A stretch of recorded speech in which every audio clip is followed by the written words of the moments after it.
आहे, पण मनामध्ये हृदयामध्ये छत्रपती शिवाजी महाराज ठेवून असणं हे खऱ्या अर्थाने फक्त आमच्या देवेंद्रजींनीच दाखवून दिलेलं आहे. म्हणून आजचा हा क्षण हा आम्ही सगळे शिवप्रेमी म्हणून आम्ही इथे साजरा करण्यासाठी एकत्र आलेलो आहे. जे काही काल त्यांनी जो क्षण अनुभवायला आम्हाला दिला त्यासाठी सन्माननीय उपमुख्यमंत्री देवेंद्र फडणवीस साहेबांचा आम्ही मनापासून आभार मानतो. जे कुठल्याही राज्यकर्त्याला जमलं नाही ते आमच्या देवेंद्रजींनी करून दाखवलं, यासाठी आम्ही मनापासून त्यांचे आभार मानतो. त्याचबरोबर याही पुढे म्हणजे नुसतं प्रतापगड नाही, पण विशालगड असो, मुंबईचा शिवडी किल्ला असो, जिथे जिथे अतिक्रमण करून आमच्या हिंदूंकडे वाकडे नजरेने बघण्याची जी काही हिंमत विविध ह्या धार्मिक स्थळांवर आणि ऐतिहासिक स्थळांवर जे सुरू आहे त्या सगळ्या गोष्टीला भविष्यामध्ये पाडण्याचं काम, काढण्याचं काम आमचं हिंदुत्ववादी सरकार करेल, एवढं मी विश्वास या निमित्ताने व्यक्त करतो. देवेंद्र फडणवीस यांनी केले या सर्जिकल स्ट्राईकची आता सगळीकडे चर्चा आहे, सगळ्यांनी आनंद व्यक्त केलाय. मात्र उद्धव ठाकरे किंवा त्यांच्या शिवसेनेकडून साधं एक ट्विट देखील अभिनंदनाचं करण्यात आलं. जसं मी सांगितलं की हातात फक्त भगवा घेऊन कोण हिंदुत्ववादी होत नाही. मुख्यमंत्री म्हणून उद्धव ठाकरे गेली 2.5 वर्ष महाविकास आघाडीचं नेतृत्व करत होते, पण ज्यांच्या मांडीला मांडी लावून बसलेले तो नवाब मलिक असो, असलम शेख असो किंवा हसन मुश्रीफ असो, हे काय वाकड्यानी नजरेने त्यांना पाहत असेल आणि हे त्यांना हिंमत दाखवू पण शकले नाहीत त्यांच्या समोर. आणि जे उद्धव ठाकरेंना वर्षानुवर्ष जमलं नाही ते आमच्या देवेंद्रजींनी एका सकाळी करून दाखवलं. यामुळे आम्हाला त्यांचा अभिमान आहे. नुसतं फुकटे हातात भगवा घेऊन कोण हिंदुत्ववादी होत नाही. मनाने आणि हृदयाने हिंदू व्हायला पाहिजे आणि ते आमच्या देवेंद्रजींनी दाखवून दिलेलं आहे. 2017 साली न्यायालयाने आदेश दिलेला होता अनधिकृत बांधकाम पाडण्यासाठी. 2 वर्ष तुमचं सरकार होतं युतीचं, त्यावेळी पाडता आलं नाही, फक्त बैठका झाल्या. आत्ताच एकदम पाडण्याचं कारण आहे. तेव्हा जसं देवेंद्रजींनी कालही सांगितलं तेव्हाही काही तांत्रिक अडचणी आलेल्या, पण आता सरकार आल्यानंतर त्याही तांत्रिक अडचणी दूर करण्याचं काम देवेंद्रजींनी केलेलं आहे. माझं म्हणणं असं आहे की 2.5 वर्ष जेव्हा महाविकास आघाडीचं सरकार होतं तेव्हा या तांत्रिक अडचणी दूर करता आल्या नाही.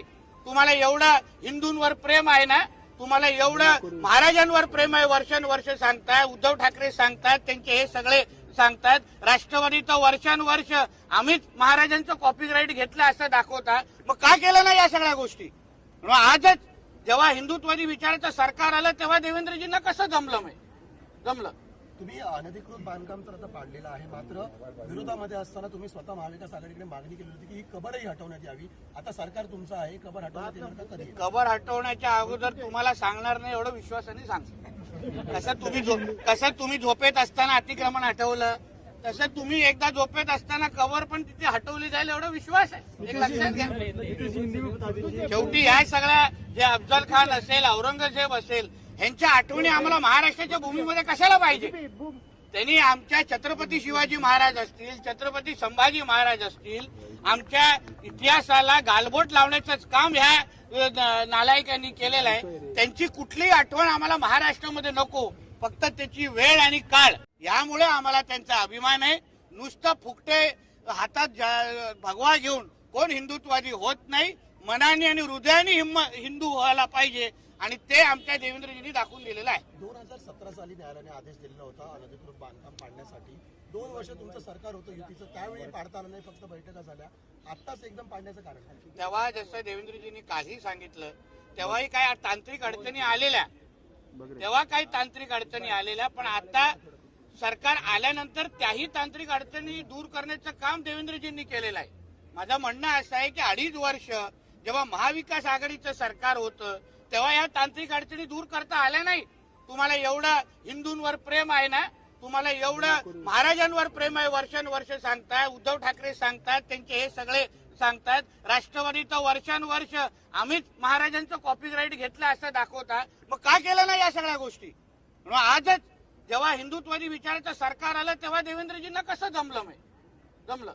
तुम्ही अनधिकृत बांधकाम तर आता पाडलेलं आहे, मात्र विरोधामध्ये असताना तुम्ही स्वतः महाविकास आघाडीकडे मागणी केली होती की ही कबरही हटवण्यात यावी. आता सरकार तुमचं आहे, कबर हटवण्यात येणार का कधी? कबर हटवण्याच्या अगोदर तुम्हाला सांगणार नाही एवढं विश्वासाने सांगतो. कसं तुम्ही झोपेत असताना अतिक्रमण हटवलं, तसं तुम्ही एकदा झोपेत असताना कबर पण तिथे हटवली जाईल एवढा विश्वास आहे. एक लक्षात घ्या. शेवटी या सगळ्या जे अफजल खान असेल, औरंगजेब असेल, यांच्या आठवणी आम्हाला महाराष्ट्राच्या भूमीमध्ये कशाला पाहिजे? त्यांनी आमच्या छत्रपती शिवाजी महाराज असतील, छत्रपती संभाजी महाराज असतील, आमच्या इतिहासाला गालबोट लावण्याचंच काम ह्या नालायकांनी केलेलं आहे. त्यांची कुठलीही आठवण आम्हाला महाराष्ट्रामध्ये नको. फक्त त्याची वेळ आणि काळ आणि तारीख हे आम्ही तुम्हाला न सांगता जाहीर करू. आपले खासदार उदयनराजे आहेत, त्यांनी मागणी केलेली आहे की ही कबर सर्वसामान्यांसाठी खुली करावी. आता उदयनराजेंना तो अधिकार आहे बोलण्याचा, आणि तशी मागणी होती तशी केली असेल तर मग ते महाराष्ट्राचं सरकार त्याच्याबद्दल विचार करेल. मुकेश जी, हिंदी में बता दीजिए, जिस प्रकार से अफजल खान के कब्र के आसपास अतिक्रमण को तोड़ के हटाया गया, रातों रात फैसला लिया गया, इस पर क्या कहना चाहेंगे? और इस पर अब तक कोई ठाकरे गुट की तरफ से कोई प्रतिक्रिया नहीं आई. देखिए ऐसा है ना, जो काम किसी से हुआ नहीं वह हमारे उप मुख्यमंत्री देवेंद्र फडणवीस जी ने करके दिखाया है. ये मांग वैसी पुरानी थी. 2017 से हमने बार बार इसको हमने बोला था कि इस कबर को हटाना, इस कबर के आजू बाजू जो इंक्रोचमेंट है उसको हटाना चाहिए. ऐसी मांग सब हिंदुत्ववादी संगठनों ने की थी, पर किसी की भी वो हिम्मत हुई नहीं. जो हमारे देवेंद्र जी फडणवीस जी ने कल दिन के वक्त शुरू होने के पहले ये पूरा ऐतिहासिक ऐसा काम किया है. जो ठाकरे गुट की तरफ से तो प्रतिक्रिया आएंगी ही नहीं, क्योंकि अभी उन्होंने उनके ऊपर जो जिनके साथ वो बैठे हैं उन्होंने तो उनको सांस भी लेने के लिए उनकी परमिशन लेनी पड़ती है. तो वो तो उसके बारे में मत व्यक्त करना तो दूर की बात है. क्या वजह मानते हैं कि 2 दशकों से वहाँ पे इस प्रकार इंक्रोचमेंट हो रहा था, इतनी क्षेत्रफल पे कब्जा हो गया था, दुकानें खुल गई थी, बाबा पीर बैठने लगे थे, वहाँ मानसिक इलाज होने लगा था, कोई क्यों देखने और बोलने वाला नहीं था? देखिए ऐसा नहीं है कि कोई देखने बोलने वाला नहीं था. बहुत सालों से जैसे मैं कह रहा हूँ कि हिंदुत्ववादी संगठन उसकी कोशिश कर रही थी, मगर सही लोग सुनने वाले नहीं थे. जब भी देवेंद्र जी जैसे लोग आज सरकार में आए हैं, हमारे सरकार को लीड कर रहे हैं, हमारे एकनाथ शिंदे साहब उनके साथ में है, तब जाके ये बहुत बड़ा निर्णय हुआ है. इसलिए इसके बारे में हमको अभिमान है. 2017 में भी कोर्ट ने फैसला सुनाया था कि इस अतिक्रमण को तोड़ा जाए, तभी भी आप लोगों की सरकार थी. तभी टेक्निकल डिफिकल्टी थी. जैसे कल भी देवेंद्र जी ने कहा, बाइट अगर आपने सुना रहेगा, 2017 में डिसीजन आने के बाद उसको एग्जीक्यूशन करने के लिए कुछ टेक्निकल डिफिकल्टीज थी जो अभी दूर की है. आखिर में आप समझिए, इसमें जो सरकार है उसकी विल पावर इम्पोर्टेंट होती है. आज हमारे सरकार की इच्छा शक्ति है, विल पावर है कि इस अतिक्रमण को हमको हटाना है, इस इंक्रोचमेंट को हटाना है, इसलिए तो ये सब चीज हुई है. आपने खुद ये कहा था कि वहाँ से सिर्फ उसकी समाधि है, बाकी जो स्मारक है वो नहीं, वहाँ से उसकी कब्र भी हटा दी जाए. इस विषय में अभी हटाना तो चाहिए ना, कि इस तरह के लोगों की कब्र जिन्होंने छत्रपति शिवाजी महाराज, संभाजी महाराज को तकलीफ दी, हमारे बहुत हमारे लोगों को मारा है, तो उनको उनकी कब्र और ये सब उनकी जो ये सब निशानियां हैं हमारे राज्यों में होने की जरूरत ही नहीं है. नितेश जी, मलाड का मैदान है, टीपू सुल्तान अभी भी उसका नाम है. आपकी सरकार है कि उसका नाम कब बदला जाएगा? कि जो आपकी इच्छा है कि हिंदू बोल के, वो सारी इच्छाएं हमारी हिंदुत्ववादी सरकार दूर करेगी, इतना विश्वास से मैं कहूँगा.